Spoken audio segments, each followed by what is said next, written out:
theme song goes here. All right, welcome everybody to the Coffeehouse of the Dam. My name is Steve. We are here today with Tom Didi and John, the DeathGinger. Brain. I knew I was going to do that. As soon as I hit the record button, my brain shut off. John, the DeathGinger Goodrich. Okay, and it's just DeathGinger just completely threw me there for a minute because. But all right, so we're just. I started to talk to you about this during before we started recording, but how are you and how are you doing? Just seems to be such a loaded question nowadays. But how are you? How are things going? Like most people, there's ups and downs. Certainly, I got a big up a couple of days ago. I've got the cover for my new book, which will be coming out from Crossroad Press, and I'm very, very excited about that. Very cool. What's the title? It's called Little Britches. Interesting. And it's broadly, it's a bizarro crime novel. Oh, this sounds cool. This sounds very cool. I would give more away, but I'm going to let the cover do that. Yep. And I don't suppose that's something you'd care to share at this point? Not right now. No, that's fine. Very cool. I need to talk to my publisher, which is something I've been longing to say for years. Mm-hmm. Isn't that a great thing to say? It never gets old. It's the most wonderful phrase in the world. So, but you're no stranger. I mean, you've got a couple other things out there already, like specifically Dark Drafts was a phenomenal release you put out a couple of years ago. Thank you. I'm very proud of it. No, that's again beautiful. I was actually looking for my copy, but I don't know if you're aware, but we moved recently. And I'm still unpacking books, which is kind of a hot point with my wife right now because she comes down here and sees all of this and everything that's on over there. And what do you mean they're not all unpacked yet? Where are you going to put them? But your Dark Draft seems to still be in a box somewhere. But so what else do you have out there? I have two novels, one called Hag, and the other is I Do Terrible Things. Oddly enough, they're both horror. And the most recent release is I got into the Warhammer horror anthology Anathemas, and I have a story called Mud and Mist. Well, that sounds fantastic. My son Ronan is huge into Warhammer. Ah, well then, yes. I'll have to track that down and get his opinion on it. It came out in March of 2020, I believe. So it should be fairly fresh. Yeah, well, I'm sure he's going to love it. But so we actually have a couple of questions here. I put it out that you were going to be joining us tonight on the Facebook earlier. And speaking of Dark Drafts, John Bouja commented, and his question is more of an accusation. Champagne from Dark Drafts. What is wrong with you? I can't even explain it to my friends. So. Well, the purpose of a gross out story, as far as I'm concerned, is to make a story that is memorable. And most people who have read Dark Drafts mention that story. So I've had that memorable effect on people. That said, when I sign the book to someone who I'm pretty sure hasn't read it yet, I will usually put a warning right up on top of Champagne. Mm-hmm. And it usually goes something like, warning, this story grossed out a nurse. Proceed at your own caution. Okay, that is going to be the first thing I find when I dig that out, because I don't think I got to that one. Either that or I've suffered post-traumatic stress and it just blanked out of my mind, which, from John's reaction, I think it may actually be the case. So, very cool. Now, one of the things that we're going to try to do as much as possible on this podcast is, to promote your stuff, which is fantastic. everybody should immediately go to Amazon and order everything you've already written and pre-order everything that's coming out. But one thing I did ask you to do was to get the name of an up-and-coming writer, somebody that we may not have heard about, so we can promote them. Just as a quick precursor to that, Coffeehouse of the Damned actually got its start when COVID took away our abilities to meet and do readings. There was no way for writers to get out there and press the flesh, as it were, to do any kind of one-on-one promotions like we used to do. Yeah. And so we decided to put this thing together where we could do it virtually through Zoom meetings, because everything is a Zoom meeting now. So we decided to go ahead and do that. And one thing led to another. Now here we are at episode 0, the first and most likely the worst episode. So of course, thank you for being here, John. I like to think I class the place up. Well, you're certainly better than me and Dee Dee. Yeah, it doesn't take much. So. No. But so one thing we are going to do is ask every one of our guests who come on to kind of pay it forward with a recommendation for another writer that you would recommend we go out and find and check out. Who are you pimping today? Today I am pimping Zin E. Rocklin. You can get her story, The Night Sun, which is available from Tor.com. And she has, I believe, a novel, a full-on novel coming out from also Tor.com called Flowers for the Sea in September 2021. She writes extremely affecting, very, very weird fiction. And it's fascinating to read. Can you give us an example? A little taste. I don't have it on top of me. I'm sorry, I don't have it right now. Okay, no, not a problem. We can we'll cut that section out. I was prepared, but not for that, and I apologize. Sorry, no, Zin. Hey, that's why I said, if there's a you remember that fuck up at the beginning? Yeah, that's coming out. Yeah. So, okay, Tom, did you have anything prepared you wanted to ask John about? I did not. Okay. Other than, I think the question was thrown out there on Facebook that you are indebted to your audience to ask him how he got that nickname. Yeah, that's actually, I was going to mention that because one of the things that we're going to be talking about are Kaiju. And we each have our list of our own top 5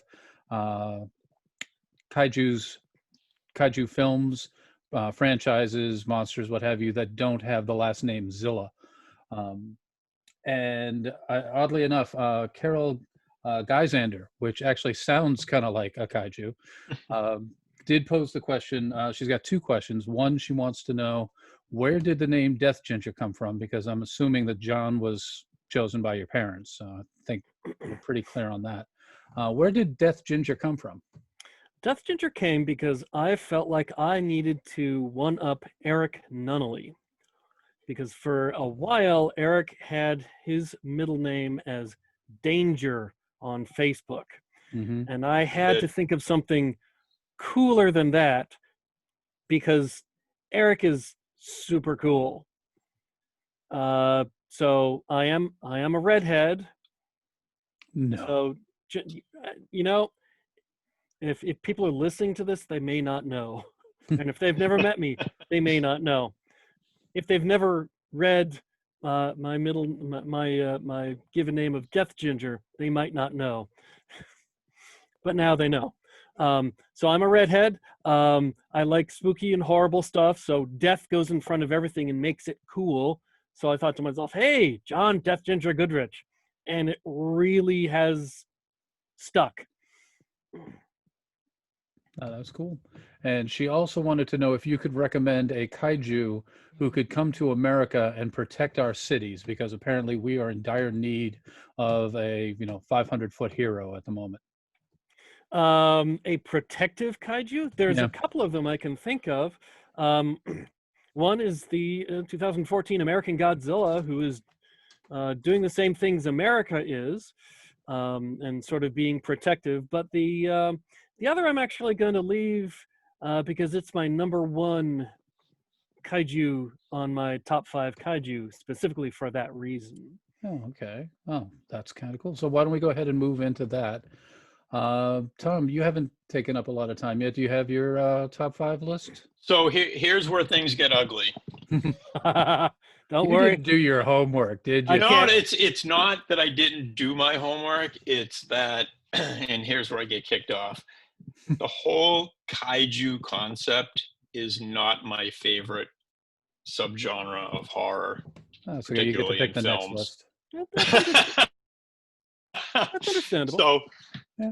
And it's funny because, like most people in my age group, I grew up watching Creature Double Feature, which had predominantly was kaiju type films, Godzilla and whatnot. I can't explain it. I love all kinds of horror. This one subgenre I have no interest in it. So I've actually narrowed my list down to a top 3. Oh, okay.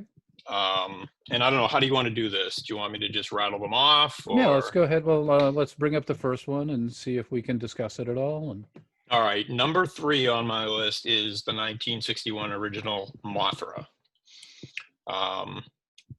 For no other reason than it's just a really cool monster. Mm-hmm. Mothra is pretty darn cool. Yeah, and I know, Steve, that partially violates the rules because I think there was a Mothra Godzilla crossover at some point. Quite a few, actually. Yeah. A time or two, yeah. Yeah. A few, or yeah. 8. My second one, and Steve, this is why I reached out to you to ask if you were a kaiju purist that only believed that Japanese-made movies are kaiju. Let me put it this way. One of my honorable mentions is actually an Anne Hathaway movie. So I'm not a purist at all. You're nodding your head. Okay, so number 2 is Cloverfield. Nice, yeah. That's good, yeah. Oh, yeah. Which fits into, I guess, both kaiju and found footage. So if there's other lists, we could possibly have it on that. But I thought that was a really cool modern take on the whole kaiju concept. But my number 1 brings me back to my days of Creature Double Feature, and it's War of the Gargantuas. Oh, yes. Yes. And that was, I think, going back to the earlier question, I haven't seen this in 30-something years, but I think one of them was actually trying to protect the fishermen. Yes. In the opening scene, I think one of them is protecting a fishing boat from giant octopuses or something like that. And the other one is the bad one, and they end up fighting and getting blown up and all that good stuff. Actually, that was originally, and correct me if I'm wrong, John, wasn't that originally supposed to be War of the Frankensteins? Yes. Well, Yes. the Japanese title is War of the Frankensteins. Yeah. Gaia versus Sanda. They refer to them as the green Frankenstein and the brown Frankenstein when they don't call them by the Japanese names that they use in the American version. Right. And the green one was created when some tissue came off of the brown one and got whooshed out to sea. Yes. And then it grew out there, and because it was a much more, it was a less hospitable environment, it grew up much more aggressive. If memory serves, that actually was on my list. I actually made an extra long list just so I could cross a few of them off. Well, you remember it a lot better than me, and it was my number 1. So that tells you what a not fan of the whole concept I am. Well, let me tell you this, Tom. When he was talking behind the scenes about movies that inspired him, Brad Pitt pointed to War of the Gargantuas as one of the first movies he remembered seeing and loving, because that's a movie with a real heart. It's got a great story. Mm-hmm. And that will be the only time my name and Brad Pitt are mentioned in the same sentence. So thank you for that. Actually, could you see him remaking that? I could see him in the brown makeup. Yeah. I think he'd be great motion cap. I mean, they clearly motion cap it these days. Oh, no, it's got to be Man in Suit. Man in Suit is give it that real cool retro feel. But, all right, so I'm going to go ahead because I know your list is going to be, like loaded with absolutely amazing choices. I just wrote mine down in no particular order, but I'm going to start off with this one is really only here because it's sentimental. It is stupid. It is dopey. It is poorly done, badly acted, but D-Wars. Okay. Yep, I know D-Wars. D-Wars is I think it was a Korean film, if I'm not mistaken. Korean. Yep. And it was, I remember reading a review on Amazon, and I actually called my boys. I've got twin boys who are now 18, but at the time they were maybe 8 or 9. And I said, guys, you got to hear this review. And the reviewer basically stated that the movie featured Shredder from Teenage Mutant Ninja Turtles riding around on giant velociraptors and attacking the city with huge snake demons. And they were just like, yes, Daddy, we want to see that. And it was like $4.99 on Blu-ray on Amazon at the time. So I grabbed a copy. And if it's possible to wear out a Blu-ray, I think they did. It was on constant rotation from the time they were like 10, 12 until they discovered girls. But it's such a fun movie. Well, I mean, you will not. I am not a snob about movies. I really think that if a movie reaches out and entertains you, then be proud of loving that movie. It's not, is it a brilliant film? Who cares? Right. You enjoy it. Oh, and we did. We enjoyed the hell out of it. So just to prove I'm a student of the game here, I am writing down these movies and I will put them into the to be watched list. So I have influence. I'm gonna change my list. Absolutely. Your name is DeathGinger. Of course you have influence. All right, well in that case my next one is Debbie Does Gorgo. I already saw that one. Oh, okay, I kind of figured. So why didn't that make your list? Well, never mind. Sheila around? No. Oh, okay. Okay, so again, no particular order. I got to go with the entire Kong franchise. And again, that may be disallowed as well because Kong already met Godzilla once, and they're gonna be meeting again this summer. But I firmly believe that without Kong, we probably wouldn't be looking at Kaiju the way that it exists today. You are absolutely right. Yeah, so I mean, he is the grandpappy of them all. I don't think without Kong, we probably wouldn't have had Harryhausen. We wouldn't have, giant monsters the way that they're out today. They definitely would not be invading cities. We would still most likely be going to them on some deserted island or in a hot spot in the Antarctic somewhere. But that just it made it all real. So I will say, Steve, I left that off my list for the same reason we left all the Godzilla movies off the list. I thought it was kind of expected to be on everyone's list. So we can make the rules though. We can cheat. All right, so that's on my top 4 list now. Okay, so I'll cross it off then. All right. What else did we have here? All right, another series, and this is another blast from my youth. When I was a kid, there was a giant flying turtle with Yeah. And if you look on eBay and you find those rip-off Channel 56 Creature Double Feature T-shirts, half of them have Gamera on them. And the remakes of those movies in the 90s were freaking incredible. The special effects were fantastic. The writing was so much tighter.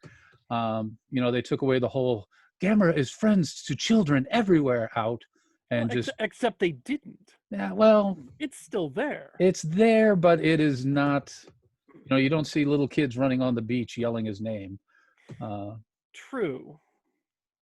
And that part always kind of bugged me because, he's a 250-foot turtle. I mean, like he's even going to notice a 5-year-old. Pardon me for being rude, but have you seen Gamera the Brave? Which one is that? Because I've seen Gamera the Brave is the one that takes place after the Heisei trilogy. It was made in 2005. Mm-hmm. And it moves back to Gamera and being friendly to children, and it does it, as far as I'm concerned, exquisitely well. And I now know I have not seen that one. Okay. Gamera the Brave? Gamera the Brave. I will find that. Okay. Obviously, all Gamera films are released in the now difficult to get Arrow big box DVD, and it's on that. So you should be able to get it from Arrow Video. I will go ahead and find that. So, how many So, was that? so John, based on your reaction, it sounds like that one's on your list too. You would be correct, sir. Right. And then I'm going to go to my number 2. I'll call it number 2, with The Beast from 20,000 Fathoms. The Beast, yes. Because how else are you going to get Ray Bradbury and Harryhausen under the same umbrella at the same time? I mean, it was based on a Ray Bradbury story called, what was it, The Foghorn, or was it the Lighthouse? He later renamed it The Foghorn. It started off, it was first published as The Beast from 20,000 Fathoms. Oh, okay. And then, I guess, Ray Harryhausen read the story, and he talked to the people who were working on this film, and they said, hey, Ray Bradbury's huge. He just published this story that looks like it could fit in our movie. What do you say we bring him on board and pay him a bunch of money? So they did, and they put in the one scene that is essentially like The Beast from 20,000 Fathoms, and they took the name Beast from 20,000 Fathoms, and with later reprints, he changed the name to The Lighthouse or The Foghorn or whichever. Yeah. That's interesting. I've always known that story as The Foghorn. Yep. I've never seen it as anything else either. Right. As I remember distinctly as a kid, I had read that in a Bradbury collection before I saw the movie. I expect I read that same collection. Oh, really? Yeah. Very cool. And when I saw that scene in the movie, lying on the floor in the den, with a big bowl of popcorn and a 2-liter of soda on a Saturday afternoon, I almost choked because I've read that. And that was the exact moment when it clicked in my head that movies don't just happen. Somebody actually has to sit down and write them. And that's why that is the number 2 on my list. Number 1 is Daimajin, the series. Daimajin. And that one, I figured, is that going to be on your list too?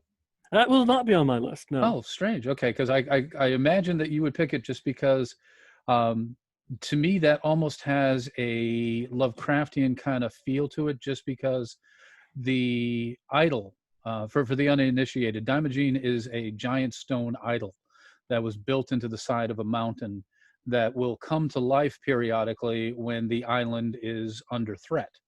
And it will come to life and do battle with the attackers. The problem with it is it really doesn't care what gets in the way. It is very fickle and will stomp through a crowded village in order to get to the beach where the invaders are gathering. So casualties are equal on both sides. Daimajin is a furious and angry god. Oh, and that's actually the thing, because he does that thing with his hand where he goes like, yep. He waves it over. He waves it up and down his face, and it changes from the blank stone to my father on a bender mask. Yep. Yeah. Beautiful, beautiful series. That was really impressive. Very hard to find now. I just realized, because I bought a copy of the trilogy on, I forget if it's DVD or Blu-ray, but I bought it quite a while ago when it was re-released, and it's gone again. Yeah, I could kick myself for not buying the Blu-rays, but it'll come around again. Yeah. So I mean that is, and I even said to Tom when we were talking about doing this list, I was like, if you don't put Daimajin on your list, you're not playing. All right, so I now bow to you, Master. Okay. Oh, great, and hallowed DeathGinger. What are your top 5 kaiju films that do not feature Azilla? Well, let me start by saying that my name is John DeathGinger Goodrich, and I love kaiju more than John DeLorean loved Coke. So I'm going to start off with a couple of also rans that, this first one is for you, Tom. You should definitely see this if you haven't. There will people who will argue whether it is a kaiju film or not because the monster is not building smashingly huge, but it is an astonishingly great monster movie, and it's called The Host, and it's Yes. Korean. And that is a magnificent film, well worth your time. The opening will watch it. reminded me a lot of Rodin because of the sewers and the mine shafts. Yeah, all the underground stuff. Yeah. It's beautifully shot, and I love that movie so much because it has, and if you've seen it, you know what I'm talking about, the moment. Mm-hmm. And it's just anybody who has kids, their heart drops like a stone in that That's moment. rough. So is that a more recent film, John? That's 2005. Okay. Also Korean, I think. Yes, it's Korean. Yeah. It's by the guy who did Parasite. Yes. It has one of the same actors in it too. Mm-hmm. The second movie I'd like to bring up is an also ran, because a lot of people won't get it, and because at first blush it is is extremely cheesy, is the 1967 movie Yongari, which is also Korean. Yongari is made by an inexperienced studio that really didn't know quite what they were doing. Korea was putting itself back together, so it looks very cheesy. But here's the thing: with the Blu-ray release, which is modestly priced, there is a commentary by Steve Reifel and a Korean journalist, and they start talking about the reasons that Yongari does what it does, what Korea was at the time, and sort of the symbolism and what this is saying, and it makes it such a much more interesting film because you're gaining a lot of cultural background about what's going on in the film, and it's just I read a couple of reviews and people came back and revisited them after they'd watched the commentary and said this movie is very different from the way I perceived it originally. And one of the things about kaiju films is many of them are from a foreign culture, so we don't get all the subtleties of them. And Yongari kind of opens that up. That's one of those movies I've heard about it and read about it, and I've never been able to actually track down a copy.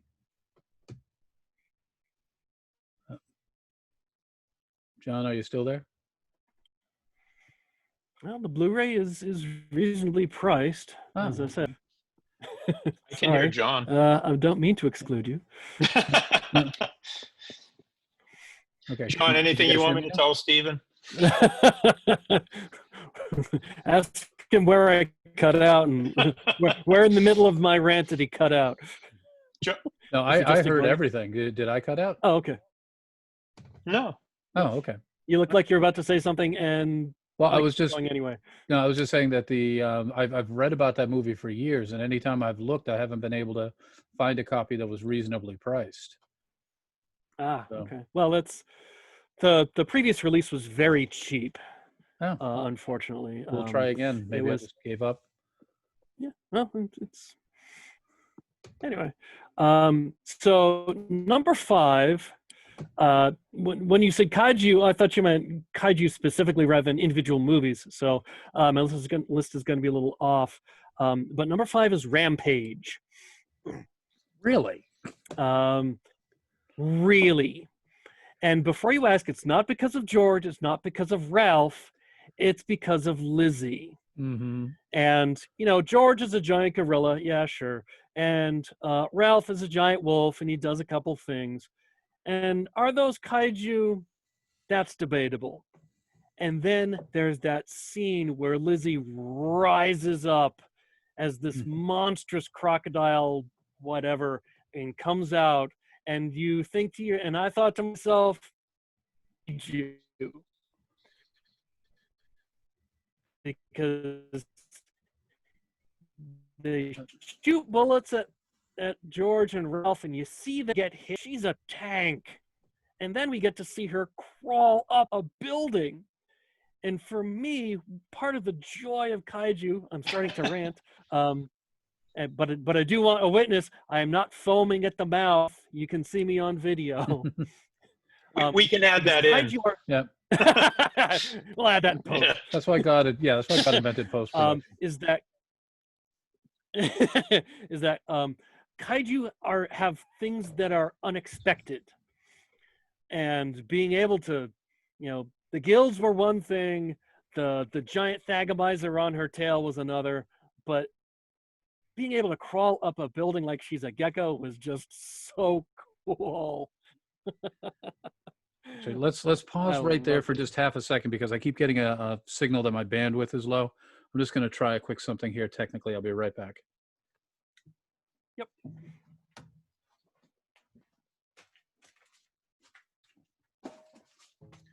So how you been surviving the pandemic, John?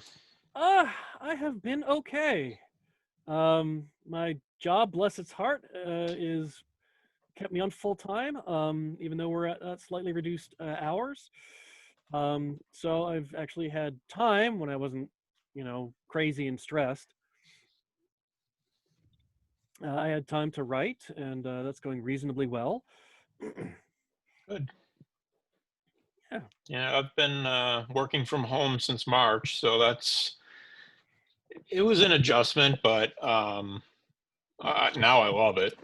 I hope we never go back, because my commute was like an hour each way, so now I have like 2 extra hours a day. Oh, I remember that. Yeah. I lived in San Francisco for 9 years, and there were times when it was an hour and a half each way. Yep. Partially on a boat, but Really? yes. I always get that really look when I say that, but we lived across the bay on the island of Alameda. So With the nuclear vessels. with the nuclear vessels, and they have one. They have the USS Hornet permanently docked there, and it's a wonderful, wonderful tour to take. And Steve, I see your bandwidth is pooping out again. Again? Oh, he's frozen. Yep. No, I'm here. He has. Yep. Ah, okay, and you're back. All right, let's see if that fixed it.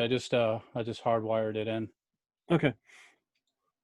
My other suggestion would be if you're downloading a Windows update, you may want to pause that. Oh, it's not. Okay. Yeah. All right. Very cool. So that's number 5, Rampage and Lizzie. 4, Pacific Rim.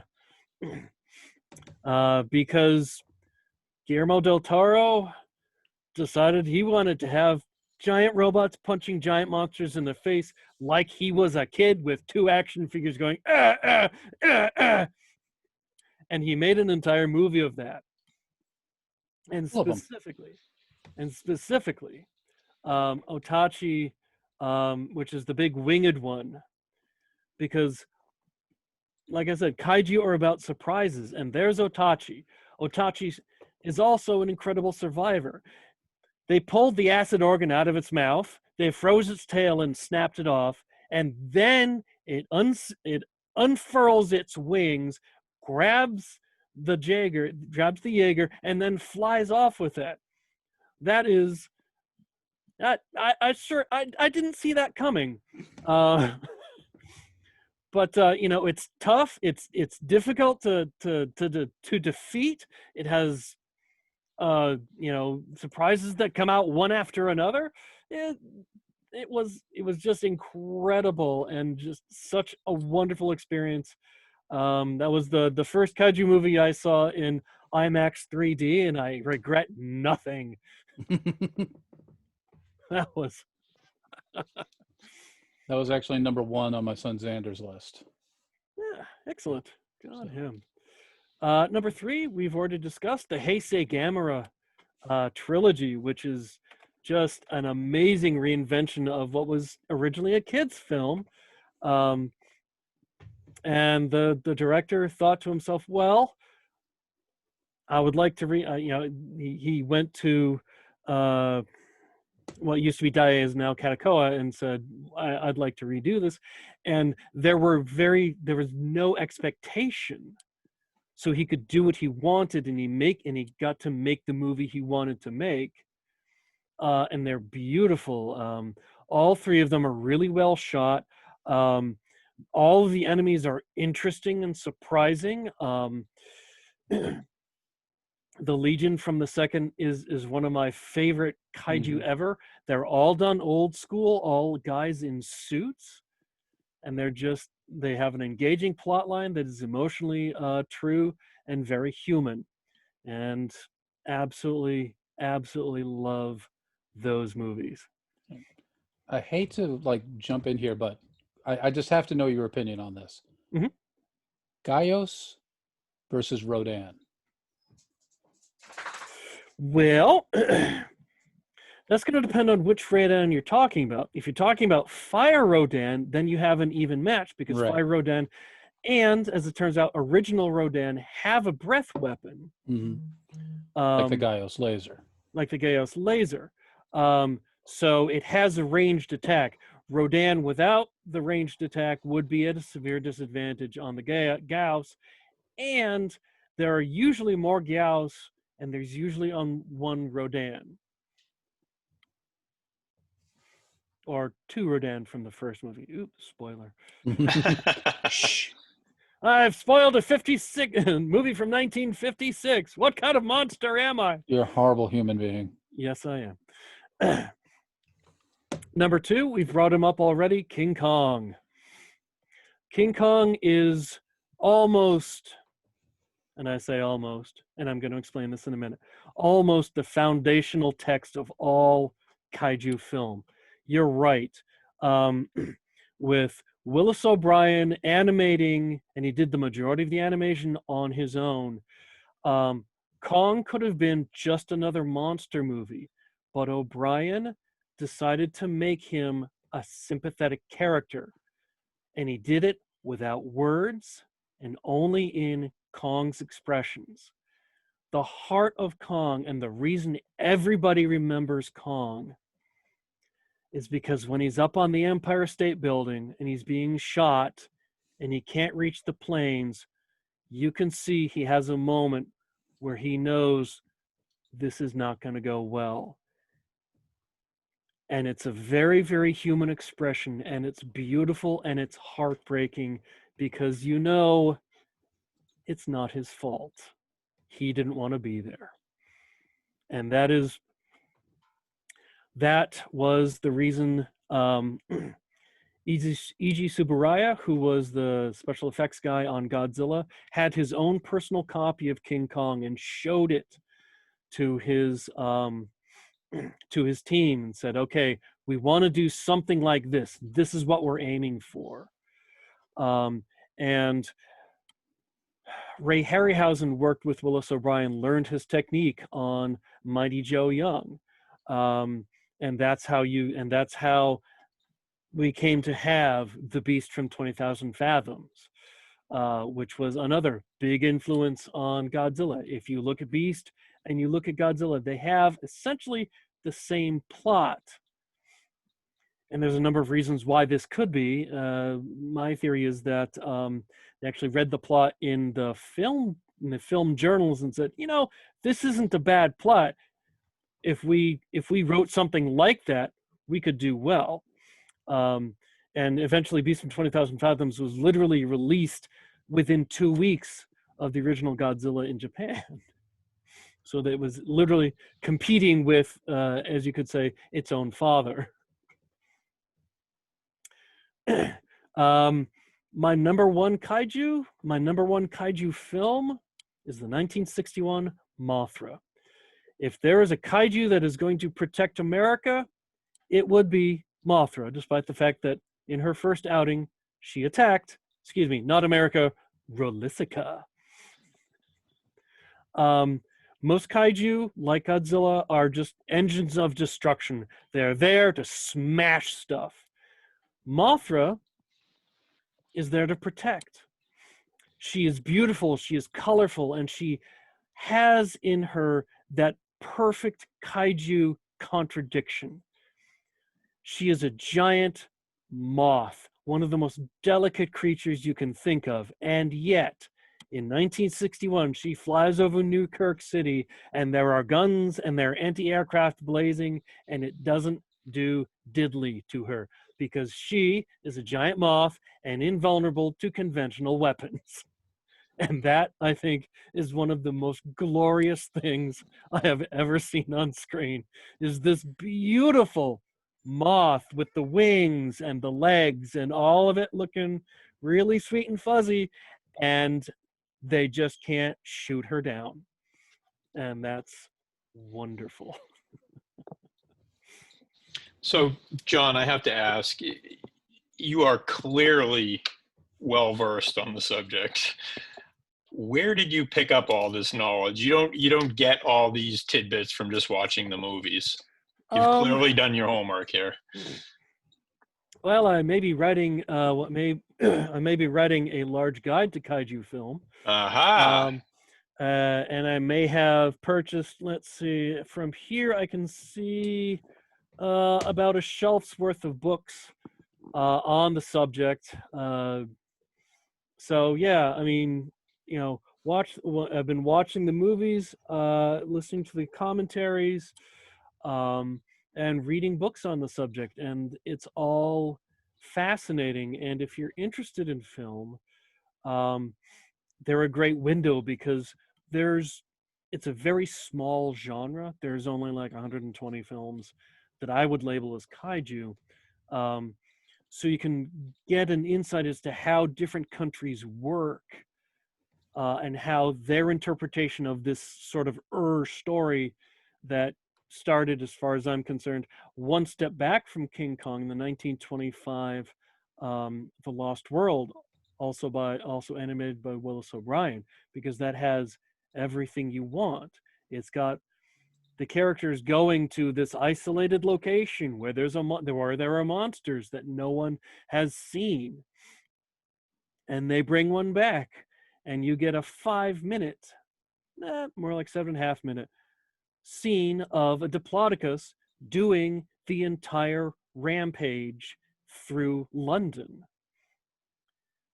And even better, if you look at any of the posters from the film, the Diplodocus is the proper size, which means it actually fits under the tunnels in Tower Bridge.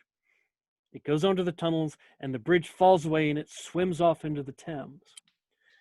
But if you look at the posters, there's a poster that has the Diplodocus so huge it is straddling Tower Bridge.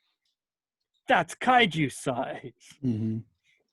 And there's another one where there's an Allosaurus attacking a streetcar.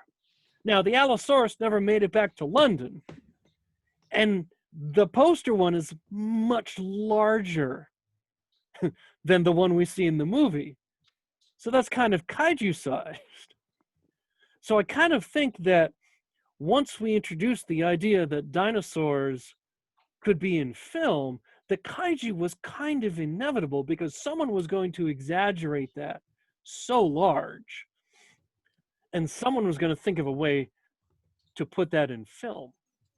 And it started with stop motion, and it went to pseudomation, and now it is, there's a lot of CG.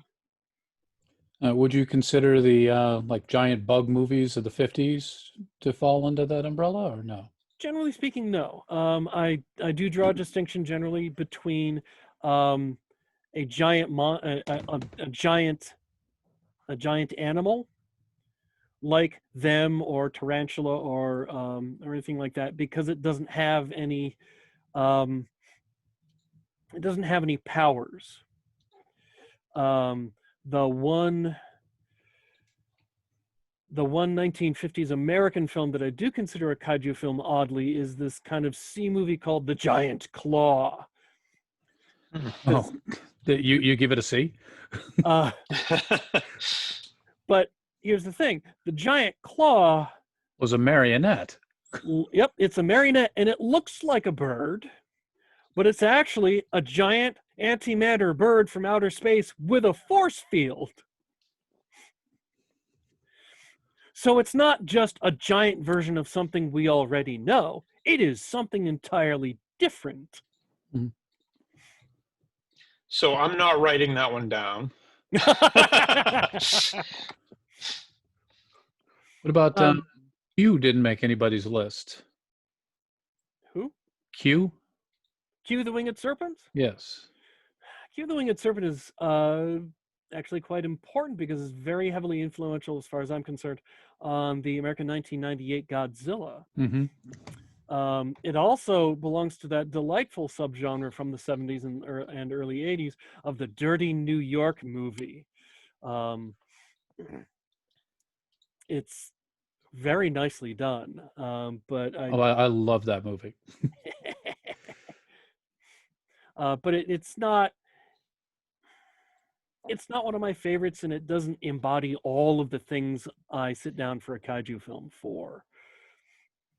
I mean, it sits on buildings, but it doesn't smash any buildings. And you know, it doesn't have any odd powers except the fact that it can fly, despite being very ungainly. But it's a great film. I really like it. It's a wonderful example of Leonard Cohen, I think. Leonard Cohen's direction and writing.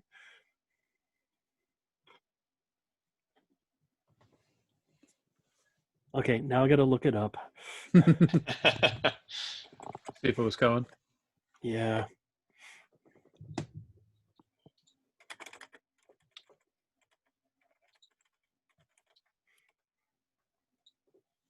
Research break. We should have a like a musical interlude here for doing research. Like the Jeopardy theme. Yeah, exactly. Hey, again, that's why God invented post-production. Oh, Larry Cohen. I was close. But yeah, Larry Cohen made a number of those dirty New York films. And this is, among other things, Q demonstrates the versatility of the kaiju genre, because you can make any kind of film with kaiju in it. The Host, which is very kaiju to me, is essentially a crime film. It's about a kidnapping.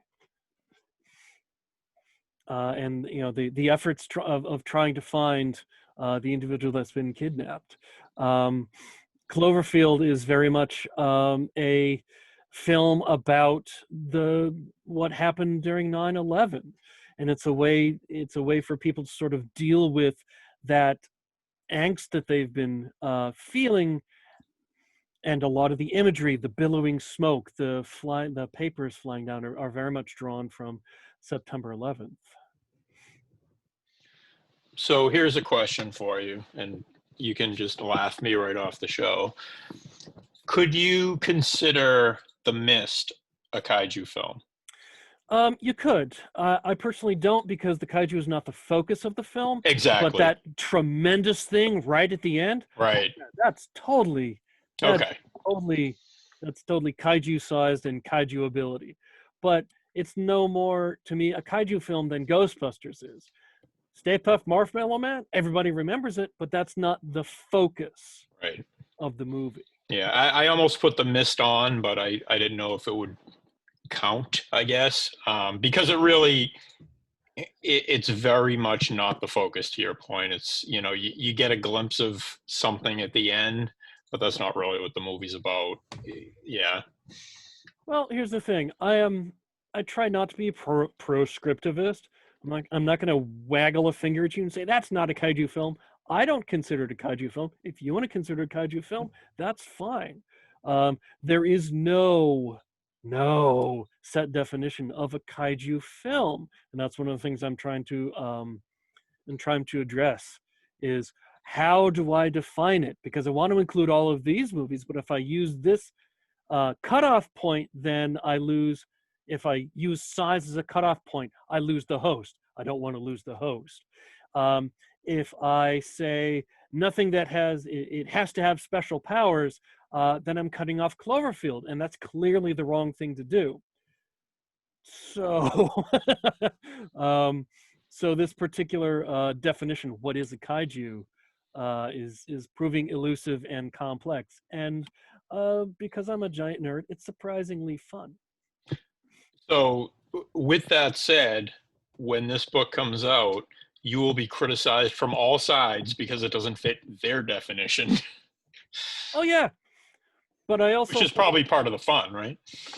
you know, it gets a conversation going. I don't think I am in any way, shape, or fashion the final word on kaiju, and I'm hoping to have a good enough introduction that says people will disagree with my opinions. That's fine. Go write your own book, and we can have that discussion that way. You know, Clearly, you've never been on social media. Yeah. That's okay.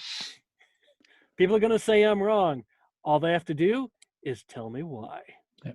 As long as they say it after they buy the book. After they buy the book. Yeah. After they buy the book. Yeah. Yep, that would be cool. That sounds like a great project. How far into it? Do you have any timeline on it? I don't have a timeline because I don't have a publisher, but I am currently 141,000 words into wow. it. It is going to probably top off at possibly 200,000, 250,000 words. That is impressive. And I'm assuming a lot of photographs as well. That'll be up to my publisher because getting clearances from what's going to be at least 20 different companies will be a bit of a chore. Heck, there are even kaiju films that came out from companies that don't exist anymore. Mm-hmm. I found, although it's no longer extant, that there was a kaiju film filmed in 1966 in Bombay. Really? It's called Gogola. And from the descriptions I have read, it sounds like it is let's be generous, an homage to Godzilla. And there are pictures where you can see the suit, and you can go to YouTube and you can listen to the song, but we don't have the movie anymore. Lost film. Interesting. Film.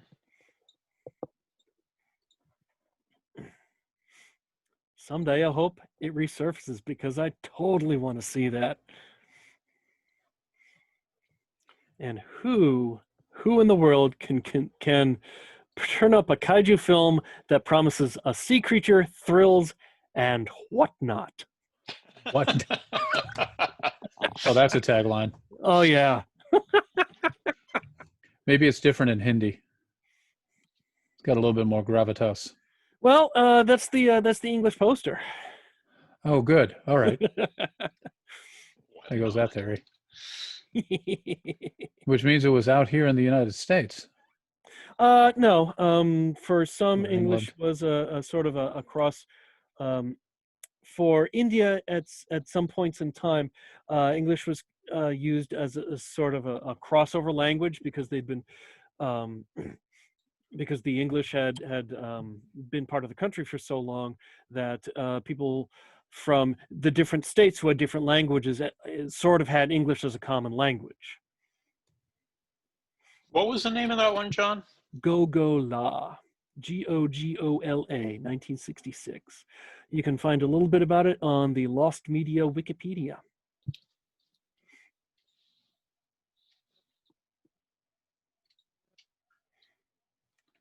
I have to say, the internet has been an astonishing resource while putting this together, because there are so many films that are so obscure, and you run across it one day and like, oh, and here's someone describing it.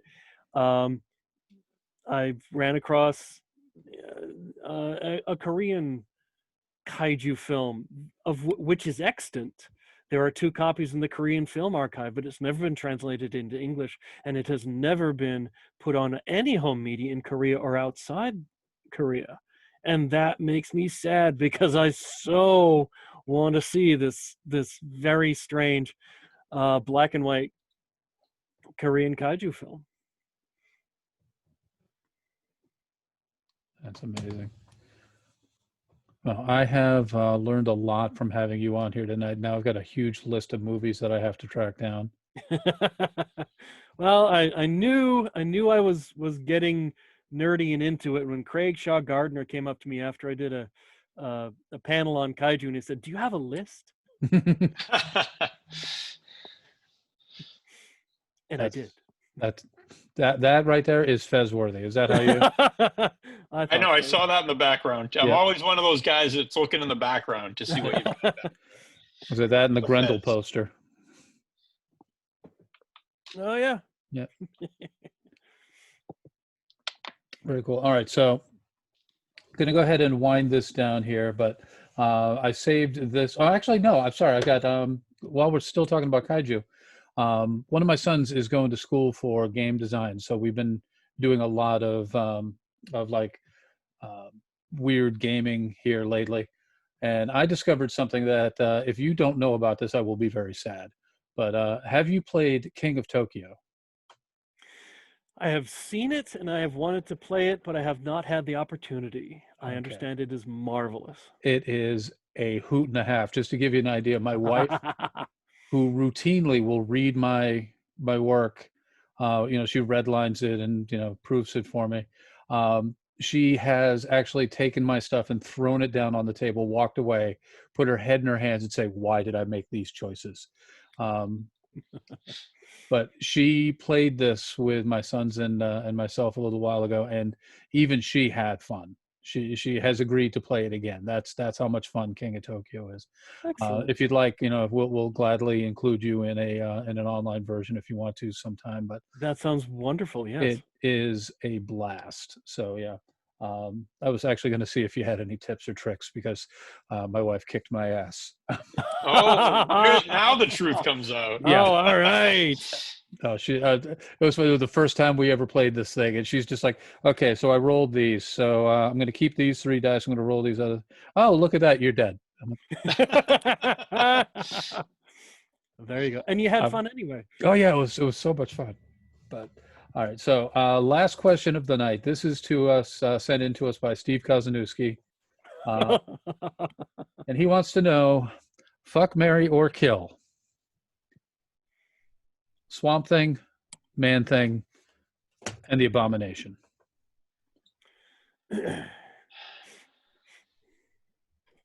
Okay. To me, it seems obvious. Yeah. I'm not kidding. That's how much of a nerd I am. I would be kill the Abomination, fuck Man Thing, and marry Swamp Thing. Are you sure? Yes, I am. Okay, because you know what happens if you get a little nervous while you're going at the Man Thing. Yeah. Whatever knows fear burns at the Man Thing's touch. You know who came up with that tagline? No, I do not. That was the second Man Thing story, which was written by Len Wein. Writer who also created Swamp Thing. Swamp Thing. And I learned something a little while ago. I was convinced for years that Swamp Thing predated Man Thing by a considerable amount of time. Oh. Man Thing actually came out like 2 months before Swamp Thing. Yep. And it should also be said that Len Wein and Jerry Ordway were roommates at the time. Really? Yeah. So it's quite possible they swapped they swapped ideas. Now I assume you also know about their common ancestor, the Heap. Okay, this is something that I think I'm going to really, really love about the show, because I've got this little pearl of knowledge, and then I tell you, and then you tell me like 5 more things on top of that. This is awesome. Let me grab the Heap. Oh, you're kidding. Not at all. 1950, this started off in the Airboy comics in the 40s. And the Heap is a large vegetable creature with a carrot-like nose. And it continued all the way until the middle 50s, at which point it died, but has come back several times in the 80s Airboy revival, and in a couple other comic book series. Yeah, McFarlane's Spawn series had a Heap character for a while. Yes, it did. Yep. Any relation, Um, or was that just Todd being Todd? I think Todd at some point bought all of the assets from Malibu Comics, maybe, who were publishing Airboy. And so he got to do a Heap, but the Heap was public domain at this point. So it's possible that, as happened after Alan Moore, there was a big proliferation of Swamp Thing, of vegetable monster stories. So maybe Todd was keyed into that. And I've actually got those issues because I'm an obsessive collector about a couple of things. Well, what about Sludge? Where does he fit into all this? Well, Sludge was written by Steve Gerber, who was the person who made Man-Thing the most famous. And I would categorize Sludge as a swamp creature because he has that special power. Instead of everything burns at the Sludge's touch, everything melts horribly at Sludge's touch. Different process, same results. Yeah. And ultimately, Sludge wasn't nearly the same when someone else wrote him. Yeah, well, I mean, you go from Gerber to pretty much anybody, and you're going to take a drop off. Very much so. Very much so. Well, I loved his Howard the Duck stuff. Oh. Actually, I bought the Howard the Duck omnibus as a Christmas present to myself, like when it came out. I think it was 2 years ago. Excellent. My wife just looked at it, was like, "What the hell is this?" And my mother-in-law gives me a check every year for Christmas because she just doesn't get it. So I purposefully spend it on comic books and candy because her 50-whatever-year-old son-in-law takes the money and spends it on comic books and candy. She gets to complain about me at church, and gives her something to do. Exactly. So last year or the year before, I can't remember which, it was the Howard the Duck omnibus. This year was Marvel Zombies. So that was fun, especially when I got to show her the cover and say, "Hey, look, Nana." Well, if you still got some of that money bouncing around, I totally recommend the 3-volume hardcover of The Heap from PS Publishing. Jot that one down too. They did a really nice job, and they commissioned new covers, and they're super sweet. They do a lot of nice collectibles. What was the name of the publisher again? PS Publishing. A UK company. Yep. I should have known you'd know about that. Yeah, one of these days we're going to have to see about taking a tour of the DD library. I was going to suggest that I mean, when you get your books all unpacked, we should do tours of both of our libraries. Yeah, I think that would be a lot of fun. That'd be fun. Yeah. By the way, I'm just going to tell you right now, you win. I don't know. No, you do. All right. I've got a couple of really nice things, and then it's basically most of what you see on the shelves behind us are Nikon people. Yeah, I've spent a good amount of time during the pandemic binge shopping or therapy shopping, whatever you want to call it, and really beefed up my Stephen King collection quite a bit. Oh, that's cool. Yeah, because it needed it. It did, absolutely. I tell Sheila it's our retirement fund. So no, that's your retirement. Period. You're actually going to sell those? Yeah, I don't know. Okay. She thinks I am, so that's all that matters. That's what keeps me buying them. But Yeah, I don't know. I've actually been culling out my collection quite a bit. I look over my shelves and there's just things, not Stephen King things, but other things I've picked up over the years that I know I'm A, never going to read them, and B, they're never going to be worth any money. So what am I doing just taking up valuable Stephen King shelf space with them? Exactly. So I get rid of them. I actually did sell one of my crown jewels about 3-4 years ago, right after Kim and I got married. This was right when the internet was starting to really kind of kick off, and we kept getting those AOL discs in the mail. So I was part of one of the first, I believe it was one of the first online auctions for a comic book. And I found a post on the AOL forums of this guy who was just going to college, and he had a copy of X-Men #1. And Wow. yep, and he put it up for sale. Right hand to God. Right hand to God. He put it up for sale. His opening bid was $50. Buy it now, 100. And sight you did. unseen, I was just like, we just got married. We just got a bunch of presents. I've got $100. So I was like, if this is legit, I'll send. So I actually hand wrote out a check, mailed him a check, and my wife thought I was nuts. She's just, you actually just sent some guy $100. Oh no, by the way, he has all of our checking account information now. I'm like, yes, I did. And 2 weeks later, she was just getting ready to put on the "I told you so" face, and a package arrived, and it was an X-Men #1 in about a 3.0 or 3.5 condition. So, not gorgeous, shabby. but I mean, Not the cover shabby. was there. It was beautiful. I put that thing in a box and I kept it until 2 or 3 years ago. We were trying to scrape some money together to go on a vacation to, of all places, Ohio. Ooh. Yeah, you know what it's like in Ohio. But no, my sons wanted to go to a Nerf convention. So we didn't have a lot of scratch at the moment. I was like, you know what? I paid $100 for this. I sold that thing for like $3,500. Wow. And was Very able nice. to replace it with a couple of nice pieces, including another one which I'm planning on holding on to for another few years, and then seeing what happens when I go to flip it. House of Secrets '82. You may have heard of it. Oh yeah. Yeah. Mhm. Yeah, signed. Oh, nice. Yeah, so Very nice. By both that or will. just Len? No, that was signed by. Oh God, I hate it when this happens. Bernie. Bernie Wrightson. Yeah, Oh, nice. Nice. and Excellent. that is now CGI, CGC certified with the yellow band, with the signature. So,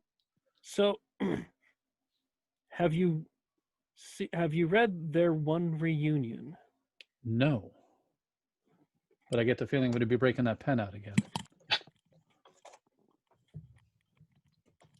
It's surprisingly cheap. Len and Bernie got together and did a, let's see, IS squish thing.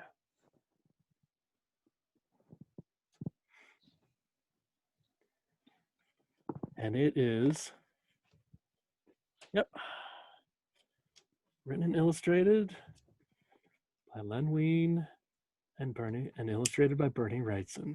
Oh, that's fantastic. From Bongo Comics. And it is beautiful.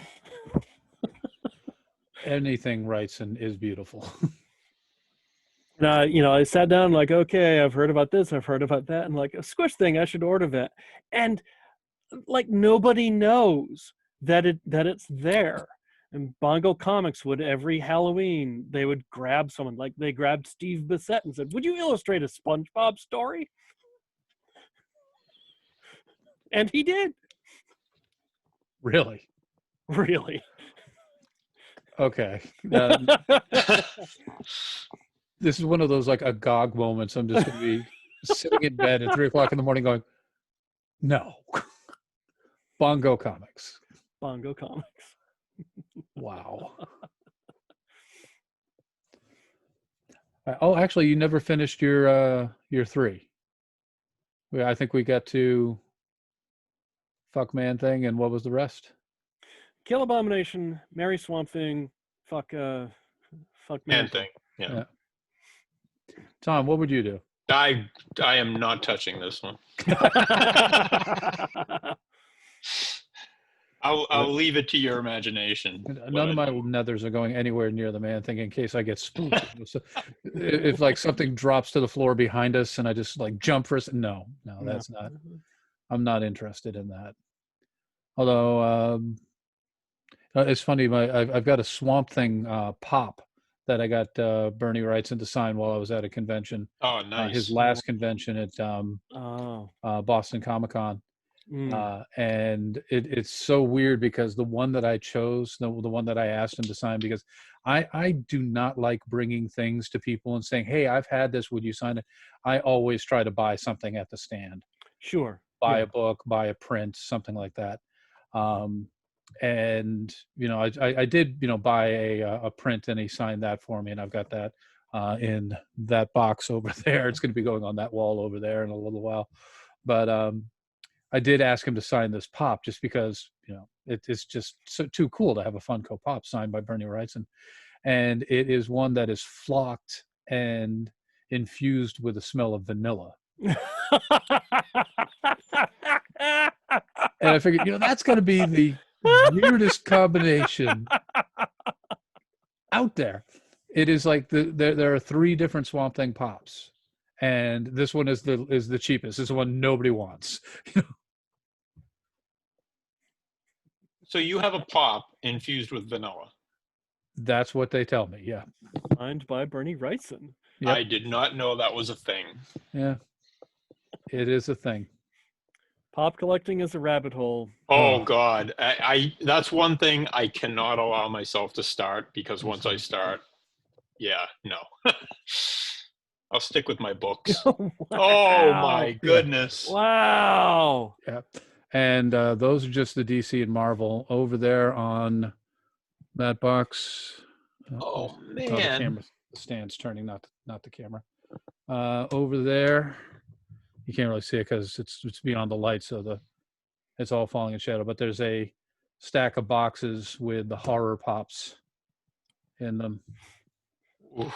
When you air this, Scott Goudsward and Mary Hart are going to be very jealous. Oh, they're familiar. Actually, it's funny. I when I find cool stuff, I just like immediately send them messages or texts and say, "Hey, but do you need one of these?" But yeah, so that's the Marvel corner over there. Wow. It is because they're so cheap. I know. Yeah, and then but there's so many of them. It's nuts. Trying to think. There was a comparison I made a little while ago. I was like, pops are basically. Everyone said, "Oh, they're like Beanie Babies. They're just going to disappear." That is not true. They have not. Well, and I can tell you exactly why. Because they are the Weird Al Yankovic of collectibles. Okay, they will mirror whatever is hot at the moment and just make it cute. All right, so it doesn't matter if you're into metal bands, if you're into sci-fi, if you're into My Little Pony, they're going to have a pop for it, and somebody's going to want it. And Funko is going to be the Google of the 2100. It's just. I can't do it though. I can't. And what about, you don't want the Universal films? You don't want the creature from the Black Lagoon? I want them. Not that he wants. You're right. I'm just afraid to start collecting them, because when I start, it's just gonna be another thing for me to get obsessed with. So. Keep your eye on your mail, Tom. You're going to be getting something in a box. See, but you have to promise only to buy from me, and the first one's free. Oh, you know how this works then. Oh, I know how this works. Dude, I'm from Brockton. That's true. Yeah. There's only one pop that I really, really lusted over, and it took me a little while, and I got over it. But the Rugrats Reptar was one I really wanted. It's funny. I actually had written down Reptar in my notes because I just at some point I wanted to see your face when Reptar got brought up. There is a new magazine called Kaiju Ramen, and I am submitting articles and proposals to them, and one of them is using Reptar as a gauge for how kaiju fandom is perceived in America. I'm just opening my thermos. Yeah. And if you're a Reptar fan, you'll be thrilled to know that in the 2021 reboot, one of the episodes is going to be R is for Reptar. That's amazing. I think I missed Rugrats because, you know, it was not age appropriate, but I still watched it. There's nothing wrong with that. Yeah, no, there's a problem with, you know, a late 20-year-old, some guy, you know, sitting and watching babies in a cartoon. Yeah, but it's not like it was written at kids that age. It was written at older, and it was hugely popular. Mm-hmm. And something like that has to appeal. Well, never mind. Sorry, thinking about something else, and I'm correcting myself. Oh, okay. Now, are you familiar with the theory that that is all that I've read this a little while ago, that all of the Rugrats are actually fantasies of Angelica because all of those kids are dead? Oh, really? Yeah. Well, that seems foolish. Yeah. Yeah, a little bit. Well, they'll take anything and make it dark. But Yeah. I remember seeing that and just thinking, okay, yeah, so we can't have anything nice anymore. Yep, that is a theory. Whatever. Cool. All right, now that I brought down the room, that was John. On that note. Yeah, on Coffeehouse of the Damned. All right, so what do we got coming up? Apparently nothing. I was going to say, are you asking me? Because I don't first, know. Last, and only Coffeehouse of the Damned podcast.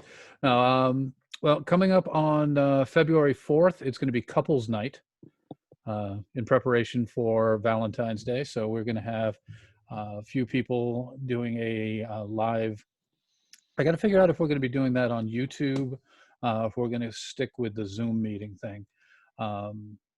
But you know, we're going to have like a couple of cool games and a discussion of what it's like to live in a house where both partners are involved in the horror industry, and where one is involved in the horror industry and the other one sleeps with the door locked at night. So, now, as I said, you know, Kim has actually, you know, thrown stories of mine on the floor and, you know, run away. Anything like that ever happened with you, Tom? Only with Weekend Getaway. That was the only time that happened. I can see that. Yeah. Most of the stuff, you know, it's more supernatural, so it's easier for her to digest that. But the stuff that could really happen is the stuff that really gets to her. So that one, I think she looked at me a little sideways and maybe slept with one eye open for a while. Yeah. So one of my fondest memories, and yes, this is strange because it is one of my fondest memories, is my wife read a short story that I had worked on. And actually, this is the one, you remember I mentioned that I had somebody interested in buying one of my stories after the last Coffeehouse? Yeah. This is a great little story. We were, cameras were off and everything. We were just hanging out and chatting in the Zoom room. And somehow it got around to spouses. You know, we were just talking about it because I mentioned the upcoming episode, and the individual who's interested in you know, who is actually getting this story for her online zine had said that you know, there's really nothing that she wrote that her husband couldn't handle. And I said, well, I wrote one story where at the very end, the last line is, "Thank you so much, Mother. This is much better than the puppy last year." And Kim actually, like, seriously considered sleeping in another room that night. Then your job has been completed. Exactly. So I was like, yes, Steve. So I know that line was good. What about you? You ever completely unnerve anybody? Anybody accuse you other than John Buja? No, I really haven't. Excuse me. I take that back. I Do Terrible Things is a book of violent murders. There's about one a chapter because I was in a terrible job when I was writing it. I was a very angry person, and I decided I was going to write a book, and there would be some justification for there being a gruesome murder once a chapter. And I did that. And I thought, well, this particular murder is going to gross people out. No one's mentioned it. But you have one person biting through someone else's eyeball, and I've heard about that. Like, Mhm. oh, I can't believe you did that. I'm like, well, not all the murders were going to be pleasant, apparently. Well, they don't But all smell of lilac, and yeah, it's interesting what sets people's ick meter off. A lot of people go, oh, champagne, ugh. Hey, did you guys go to StokerCon in Grand Rapids a couple of years ago? I did not. Oh, is this the gross out contest that you can No. It was Okay. actually nothing to do with that. It's just John Buja's name came up a couple times. He was there, and you had mentioned how you don't like to bring stuff to a table to have somebody sign it. Mm-hmm. So one of the guests of honor was Robert McCammon, and John basically has every version of every book he's ever written. Yeah. So he stood in line, which was the biggest line I've ever seen for a signing at one of those things, and he didn't have anything, and he got up to the line and he just said, listen, I didn't want to be that guy that brought a shopping bag full of books for you to sign, but I've got a lot of books. And end of the story is McCammon went up to his hotel room later on that night and signed like 30 books for John. And John was like, he came down to the bar afterwards and he was just like in heaven. It was it was so cool.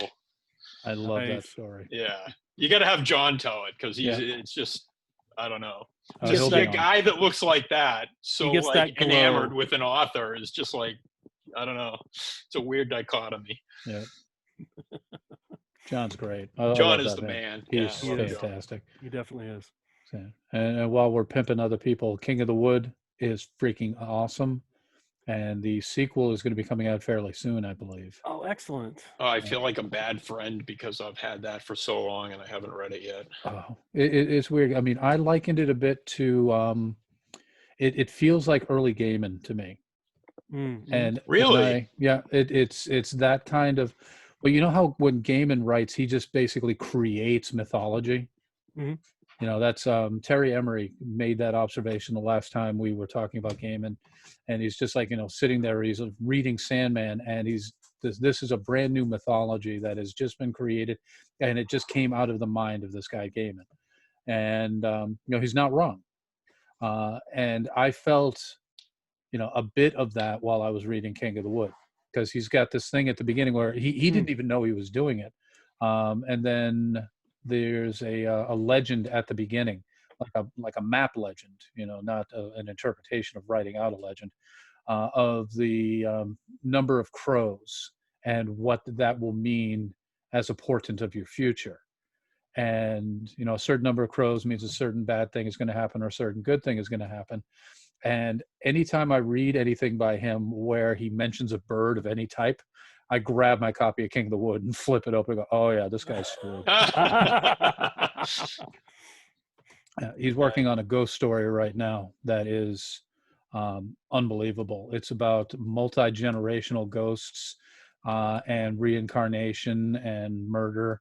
And I'm not going to spoil it by saying one more word about it, but it is one of the most inventive, harsh, brutal things that I have ever read. And I cannot wait for this thing to get published. Is it already sold? Not to my knowledge. I don't Okay. believe he's got anything lined up yet, but anybody who reads this who doesn't just write him a check is an idiot. Yeah, sadly. Oh, I know there are a lot of idiots out there. Yeah, it doesn't always work that way. Mm-hmm. There's so many idiots. I mean, I had somebody offer to buy a story without even having read it. I'm just like, okay, that doesn't happen. But, yeah, I'll take the money. Yeah. Never say no to that. Oh no. Yep. Well, Well, yeah. Yeah. Okay. Yeah. That's. Yeah. we've all had our experiences. Yeah. Mhm. Excuse me. That's why I've been drinking the tea, trying to hold that back all night. Cool. All right. So, what that time? Oh, geez, we've been going for almost an hour and a half. Yeah. Some of this is going to hit the cutting room floor, I think.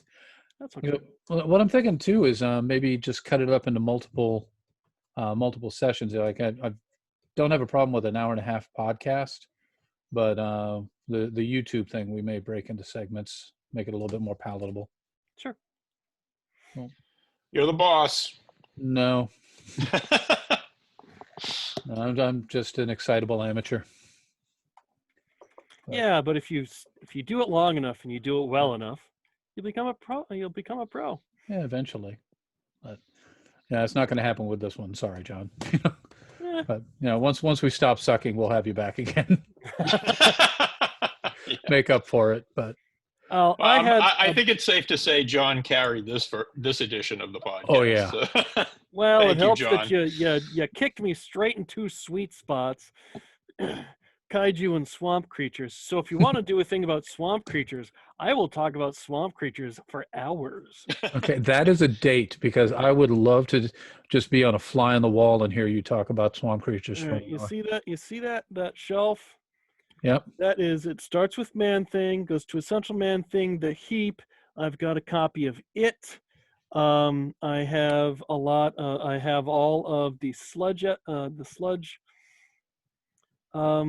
comics. I have all of the heap from the Airboy comics. So yeah, I can talk about swamp creatures for days. All right. So you're talking about Sludge, the Malibu Steve Gerber Sludge. Yes. Marvel now owns the Malibu titles.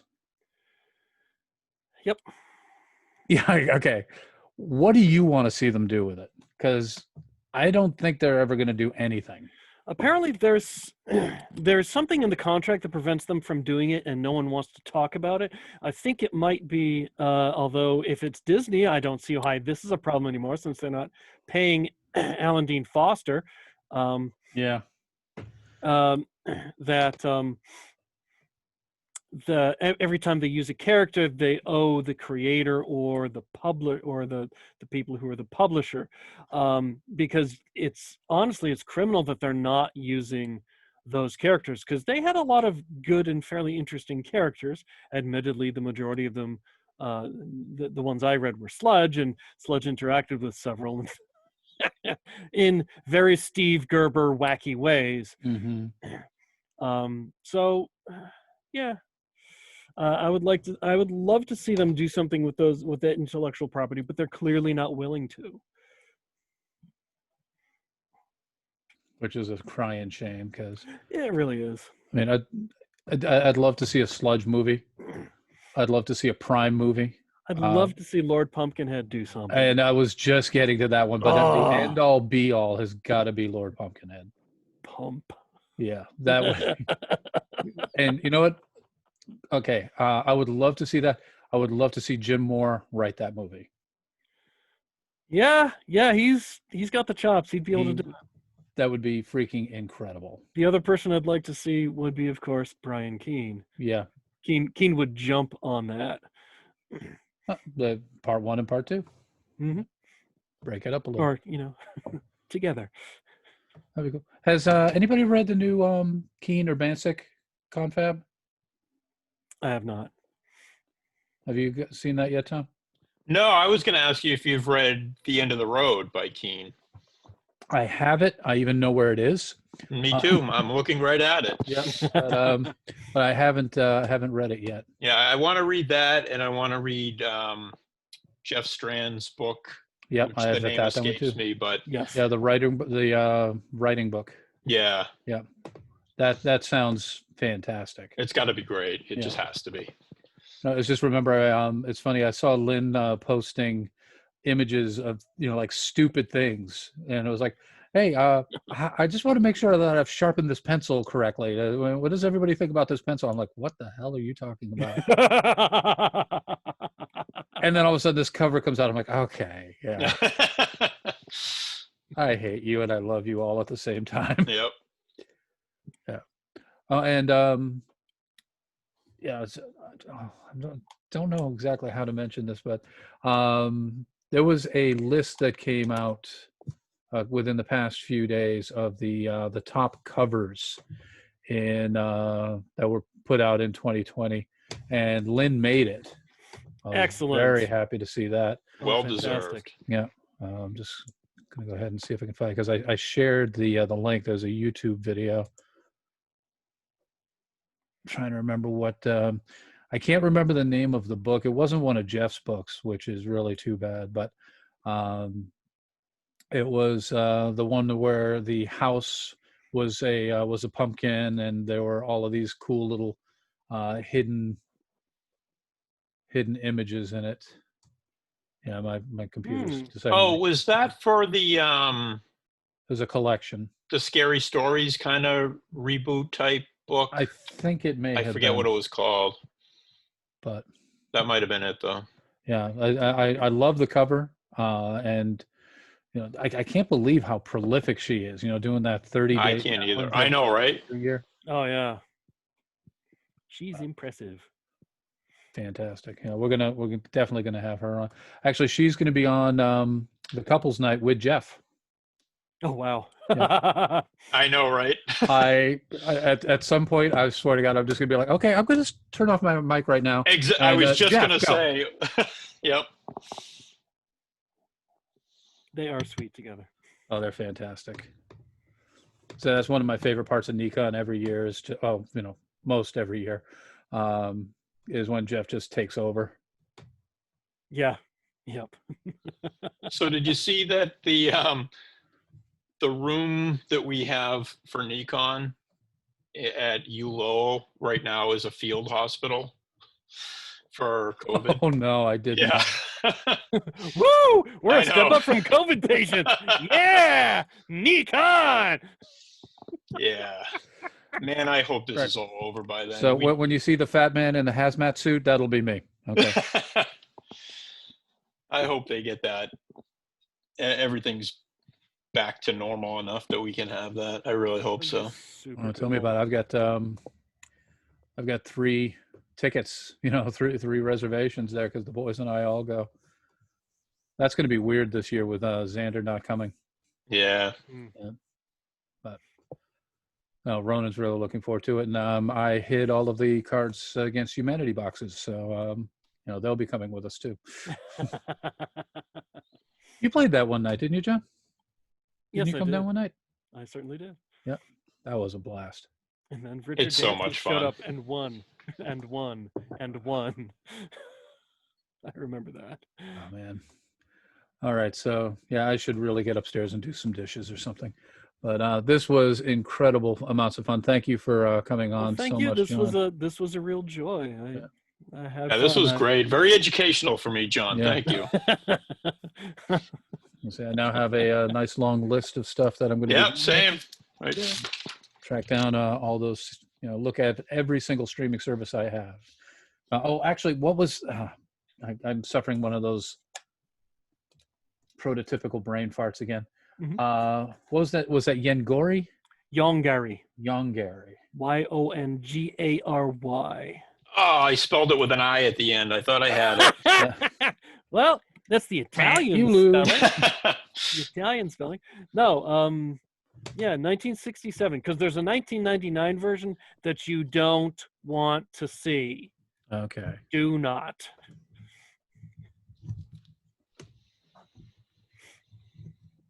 Sorry, my microphone apparently needs some Cialis. Okay. All right, cool. Well, again, thanks for coming on. I'm going to go ahead and hit the stop recording button, and I'll lay some bullshit close in later.